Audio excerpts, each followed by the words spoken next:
I think I'm a little tired from the holiday too, but everybody, very first thing I want to talk about is Nutcrackers. I want to say happy Thanksgiving, and now you can watch this festive movie over on Hulu, Nutcrackers with Ben Stiller. That dropped today, and it's honestly, it looks like it's kind of fun. It was doing really well in the international cycle, and it was doing well at all these different like film festivals, and it's about Ben Stiller. Kind of reminds me of Son-in-Law, which I just recently watched during Thanksgiving yesterday. It's like a guy comes back, a straight-laced guy, comes to his city slicker, comes to his hometown, and he becomes a caregiver for rambunctious orphan nephews and their family, and then shenanigans entail. So, Ben Stiller does a lot of this kind of stuff, I think. His next movie, too, on top of that, is Pickleball, where he becomes a pickleball champion. So this guy, he did dodgeball, he's doing pickleball, he's helping people out in the holidays, he's meeting the Fockers, he's doing all that stuff, right? So, so much. Hopefully it's a great movie. And again, it is Black Friday, too, and there's a big special going on, almost 90% off a lot of these streaming services today and today only. So if you want to get services you don't have right now, like Max is going for $2.99 for the next 6 months. If you get it right now today, you can get the Disney and Hulu package for $2.99 a month for up to a year. If you get that deal today, again, on top of that, Apple TV Plus is giving out like free membership for 3 months. If it's something that you want to get right now, if you have to buy an Apple product though, forget that. So it's not as good, it's not as easy to get. But I mean, these sales are awesome. I mean, Peacock too, $1.99 a month for the next 6 months, or if you buy, get the whole year for $20 if you want to get that, $19.99. And Paramount Plus, get that for $2.99 a month for only 2 months. So they're being stingy. They're giving up for, like, oh my God, it's only 2 months you get free like that. But it's great deals for Black Friday. And a lot of them are out there, very exciting. And everyone's excited about the deals, and of course the movies coming out. And The Rock is really excited that Moana 2 just dropped. Titles are funnier than movies. Yeah, you're right. Nutcrackers sounds great. If you saw it, what you think? Because I didn't see Nutcrackers yet. Just check. Yeah, it might be good. Moana 2, there's a lot of stuff about Moana 2. People are saying, the reviews say it's a lot of the same. Some of the critics say it's a lot of the same. And also on top of that, the music is kind of stale. But it's doing great, everybody. It's doing fantastic right now. So, regardless of, what people are saying, it's amazing for Moana 2 to come out there. Globally right now, it's already earned $109.6 million. And just here in the States, $85.8 million. So, they're making great money on this. And honestly, they had opening previews on Wednesday and Thursday, so that kind of helps them get that money up too. But I know that The Rock is really excited about this. And again, we had the whole singing stuff happening. We'll talk about that some more. But The Rock also is wearing a bodysuit with a bunch of tattoos because he doesn't have the actual tattoos for the character Maui. And so he's like, people noticed. People noticed. I'm wearing this tattoo suit. So it's interesting. I can't wait to see it. I love the first one. Of course, the live action one they're shooting right now too. Big time for The Rock. And also a great time for Christopher Reeve fans out there because they're right now dropping next weekend. Superman will drop officially on Max, and I can't wait to officially see it. It's been a while. It came out, I think it was in June or July. I didn't get a chance to see it over the summer, which really bummed me out. No, it was September it came out. It wasn't even that long. It bummed me out, and now September 7th, you get to watch the whole thing on Max. Very exciting. Dropping at 8 p.m. Eastern time. So if you want to check that out and see the Christopher Reeve story, like I do, you'll see it on Max very, very soon.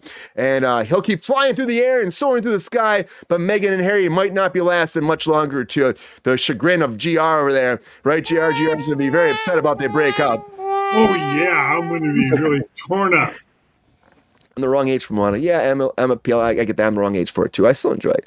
But Prince Harry and Meghan Markle are apparently going through a little rough spot, everybody. We used to talk about them all the time on Cruise Control. It's been a while.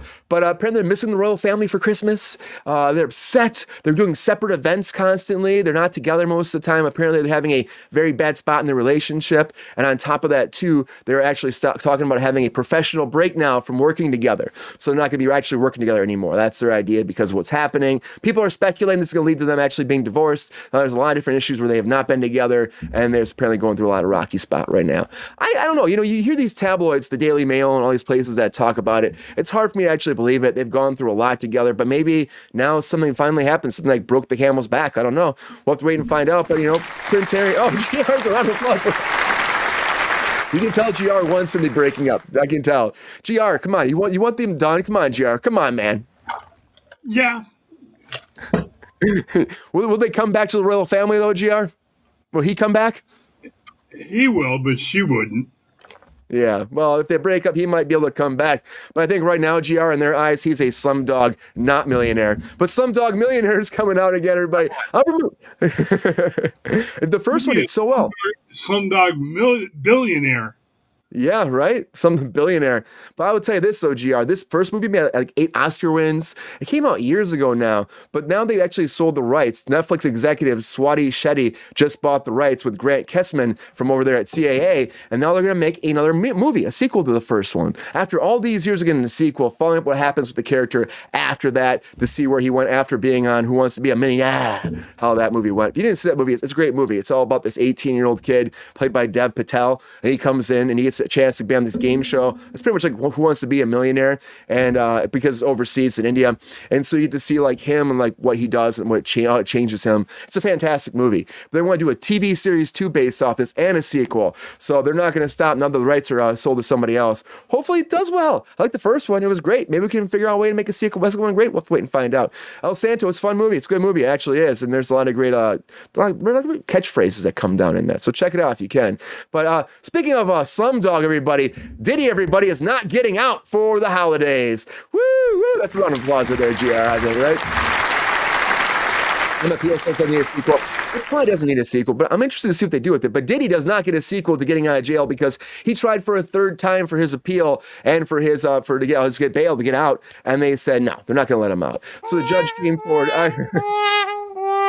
Well, again, it comes down to this, GR. The judge said that they were worried about the witnesses and the witnesses being in danger if he gets out, and they thought that he caused a harm, and the prosecution proved that to the actual witness tampering. That's the reason why he shouldn't get out of jail. So he tried for a 3rd time. Can he try for a 4th time? Yeah, I don't think he can at this point. Can you? Because well, I mean, 3-time loser, we know that. Yeah, I can't imagine being able to do it again. Like you already tried 3 times. Like I mean, maybe if anybody's gonna do it, this bad boy might do it. You know, I can see him actually trying, but I just don't think he should be. I mean, after all of this, like people are scared, people are worried, they're coming forward. Whatever's happened with him, I think we need to keep him where he's at for now. You know, and he was trying to like write notes and stuff and like tamper with witnesses when he was in jail already, like using cell phones in jail. Like that shouldn't be happening, but it was happening. Yeah, right. Richard Tracy, leave him in there. Somebody else said might get locked up soon as well. Ron will tell you that a little bit. Dan Schneider, everybody, because Schneider right now, he's trying to actually, he's trying to go after for defamation after WB for that release of that whole TV series with the lights off while actually shedding light on what he was doing as a Nickelodeon head over there all those days when they were doing all the shows. And apparently all that at that time where he was, you know, again, doing some stuff to those kids that shouldn't have been happening. These allegations came forward on this show, and now he said that this is all defamation. It's not real. This never is true. And this investigation, Quiet on Set, it was called Quiet on Set. He goes, that was defamation for him. He's suing Warner Brothers Discovery, Maxine Productions, who did it. Also on top of that, Sony Pictures. He's going after everybody, and this premiered in March 2024. So he's like, if I don't get like something like, if I don't get some kind of retribution, I'm going to try to get some money out of this. So he's going after them. It was allowed now in LA. The court system came forward, allowed him to actually file this defamation lawsuit. So we'll have to see where it goes. And this was a big thing we saw a couple months ago. We talked about it. I'm interested to see it. Could it have some ramifications he doesn't want, though, I think. So we'll talk about that some more. But it's really crazy. It's almost as crazy as like, you know, what's happening with theaters these days. People are singing all the time. Talk about on the other day, yesterday, Wednesday. It was Wednesday, right, GR? Yeah. And now we have an update because Cynthia came forward, who plays the Witch of the West. She said, go with it. Go ahead and sing. She says, we spent a long time singing to ourselves. It's time for everyone else to join in. It's wonderful singing your theater. And again, this ongoing controversy about people saying, should we sing or should we not sing? People saying, don't sing. Movie theaters putting signs up saying, don't sing. Ariana Grande pretty much said, like, sing until someone throws their cell phone at you. Okay. But Cynthia's like, go ahead, just sing. So, and The Rock said sing. So a lot of people are saying sing in your theater, but I don't know. I think it's iffy to be doing this. I really do.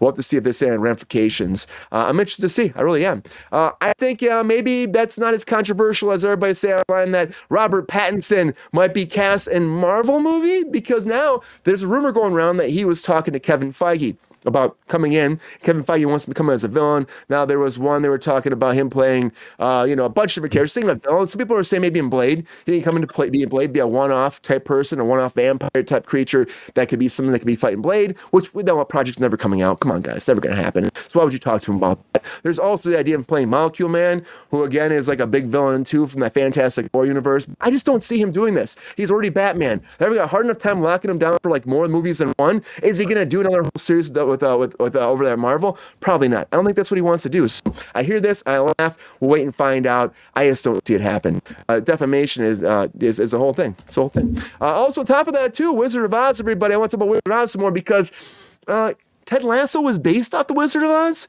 Did anybody hear about this? I'm shocked. It's a reach, as you said, but Brett Goldstein came forward, who plays Roy Kent. Brett Goldstein came forward and said, guys, it's kind of a modern retelling of Wizard of Oz. The whole time he said that they've been like, when they were actually writing, because he was a writer on it, on top of playing Roy Kent, and he said that, yes, they did have a lot of like little hints and signs. This was a kind of a retelling or a reworking of Wizard of Oz. He was saying Roy Kent's tie-dye yellow brick road shirt, was it like something there? Also on top of that, Ted Lasso's red sneakers were like Dorothy's ruby red slippers. And then even Ted Lasso had a pinball machine of Wizard of Oz in his apartment. And he said, I'll probably get in trouble for saying this, but he goes, when it was broken down, Kansas. It must be what, GR? He was supposed to be from Kansas. Mm-hmm. You're right, GR. He was from Kansas, too. I didn't realize that one. He's from Kansas. He was Dorothy. That's what Roy Kent was saying. That Ted Lasso going across the pond, we'd have a real story. We'd have it. Well, it was a hurricane of his life, flying over across the pond to the UK, in a way. Right, GR? In a way? That's a reach. I'm sorry. Roy Kent's supposed to be the Tin Man. Of course, Ted is Dorothy. Rebecca's supposed to be Ryan, and the Scarecrow is supposed to be Jamie Tart. Jamie Tart. So yeah, it's very interesting to me. I never thought about it, but now we're talking about it, I see it more and more and more. Wizard of Oz, interesting. You're tired, Brian.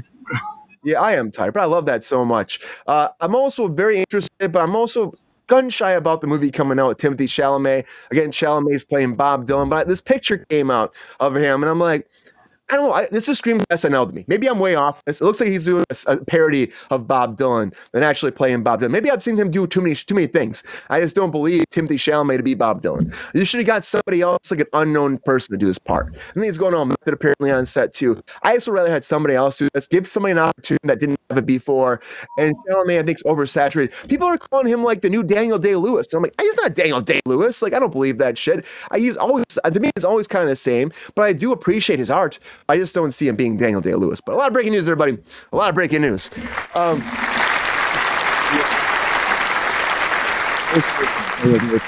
just don't see the Daniel Day thing.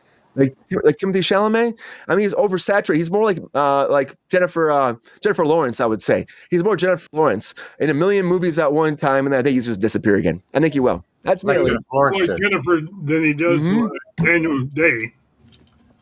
Daniel Day. Yeah, I know. Well, GR. I see that look. Physically, he looks closer to her than he does him. Yo, player, if you enjoyed this video, please like and subscribe and hit the bell to be notified when we are live. And if you are able to join our Patreon, please join. Because the Pepestar needs more snickety snacks. Because I'm hungry. Holla back. Love y'all.